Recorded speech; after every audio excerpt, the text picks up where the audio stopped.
సాహితీ మిత్రులకు నమస్కారం.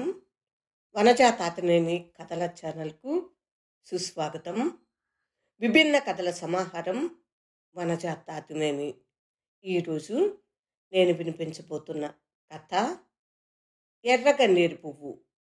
రచన ఆచంట శారదాదేవి. కథ వినండి.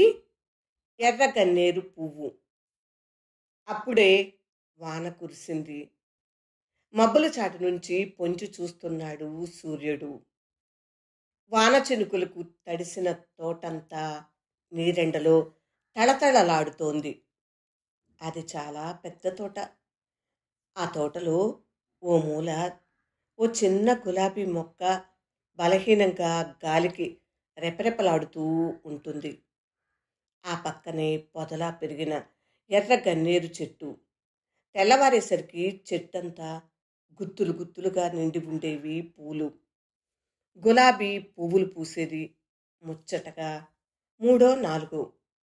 రోజు ఆ తోటలోకి ఎందరో వచ్చేవారు, రకరకాల వారు.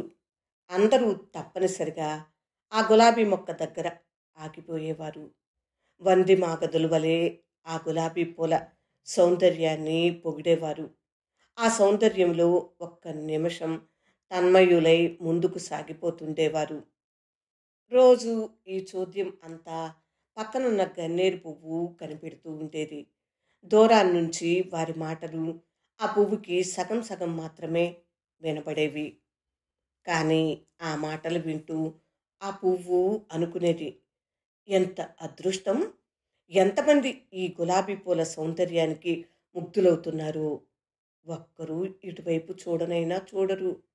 తనకు గులాబీకి ఏమిటి తేడా? తను మాత్రం అంత అందంగానూ లేదు. అయినా విచారంతో నిట్టూర్చి మళ్ళీ ఆశగా అనుకునేది, అబ్బా, ఒక్కరోజు ఆ గులాబీ పూలతో కలిసిపోగలిగితే, ఒక్కసారిగా వాటితో పాటు ఆ పొగడ్తలని పంచుకోగలిగితే, అబ్బా, ఒక్కరోజు. అనుకోకుండా ఆ పువ్వు కోరిక ఫలించింది. ఉన్నట్టుండి చల్లని గాలి వెల్లువగా వీచింది. ఆ గాలి సందడిలో గన్నేరు చెట్టు గలగలమని కదిలిపోయింది. ఓ గన్నేరు కొమ్మ వంగి గులాబీ మొక్కను ముద్దు పెట్టుకున్నది. గన్నేరు పువ్వు గులాబీ ఆకుల మధ్యన చిక్కుబడిపోయింది. ఆ పూటకి తను ఓ ఎర్ర గులాబీ పువ్వై సంతోషించింది. ఆకుల సందున ఒదిగి ఆనందించింది. కాసేపటికి ఇద్దరు స్నేహితులు వచ్చారు తోటలోకి. అనుకున్నట్లుగానే ఆ గులాబీ మొక్క దగ్గర ఆగిపోయారు. వారిలో ఒకతను అన్నాడు, ఓహో, ఎంత అందమైన గులాబీ! చక్కని రోజా, చల్లని రోజా! ఓ, ఈ పువ్వు మీద మంచి పద్యం రాయవచ్చోయ్. ఓస్, పద్యమేమిటోయ్, అసలు దీని గురించి చక్కని కథ వ్రాయవచ్చు అన్నాడు. కవిత్వం అంటే అంత మోజులేని అతని స్నేహితుడు. మొదటి అతను అందుకున్నాడు, నువ్వెన్నైనా చెప్పు, పద్యం అందం గద్యానికి రాదోయ్. అదేమిటోయ్, దేని అందం దానికే అన్నాడు రెండో అతను తీక్షణంగా. ఎంతకు ఆ వాదన తెగలేదు. వాదించుకుంటూనే అక్కడి నుంచి వెళ్ళిపోయారు వారిద్దరూ. గన్నేరు పువ్వుకి నిరుత్సాహం కలిగింది. పాపం, వాళ్ళు పువ్వులను గురించి ఏమి చెప్పుకుంటారో విందామని ఆశగా కనిపెట్టుకున్నది. వారు పువ్వుల కేసి తిరిగి చూడనైనా చూడలేదు. ఈసారి ఓ అబ్బాయి అమ్మాయి వచ్చారు. ఆ అమ్మాయి అతి సంతోషంతో అన్నది, అబ్బా, ఎంత బాగున్నాయో ఈ గులాబీ పూలు.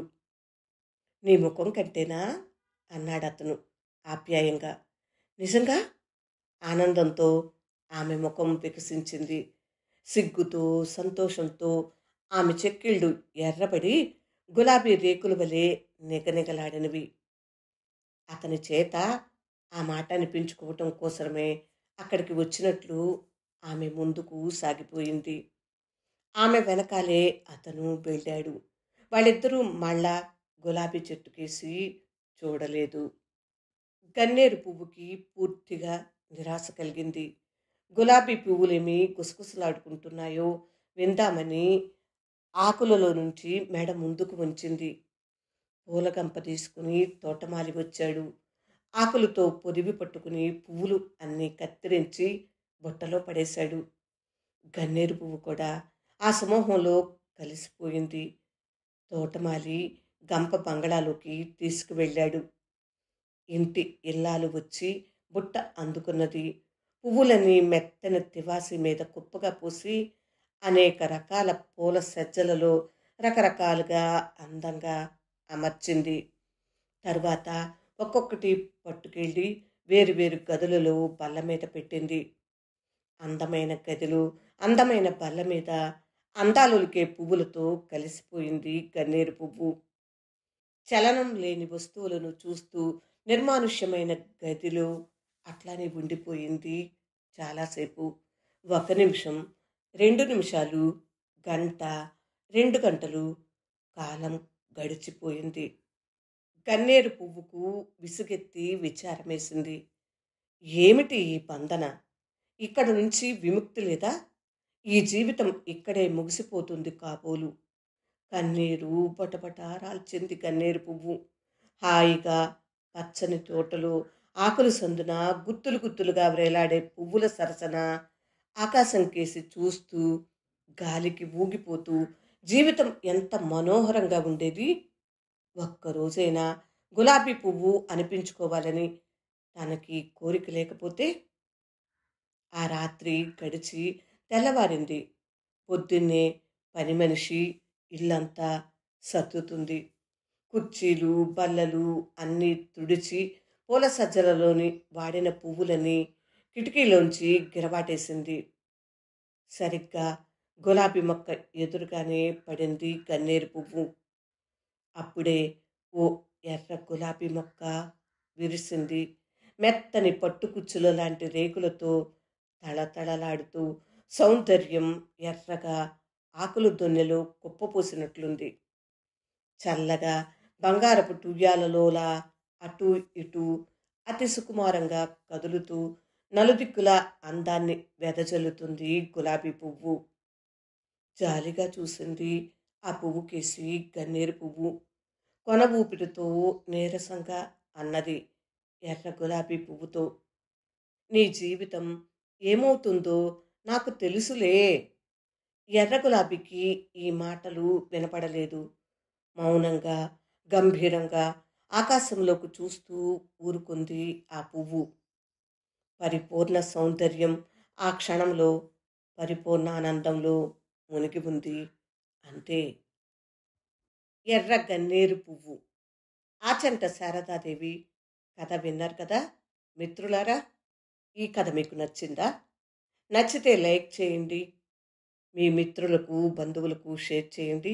నా ఛానల్ ఇంకా సబ్స్క్రైబ్ చేయనట్లయితే సబ్స్క్రైబ్ చేయండి. ఇలాంటి విభిన్నమైన కథలెన్నో ఈ ఛానల్లో పొందుపరిచి ఉన్నాయి. మరి 2-3 కథలను కూడా విని మీ అభిప్రాయాలను కామెంట్ బాక్స్లో తెలియజేస్తారు కదూ. ఎదురు చూస్తూ ఉంటాను. పూర్తిగా విన్నందుకు హృదయపూర్వక ధన్యవాదములు. నమస్తే. మళ్ళీ మరొక కథతో రేపే మీ ముందుకు వచ్చేస్తాను.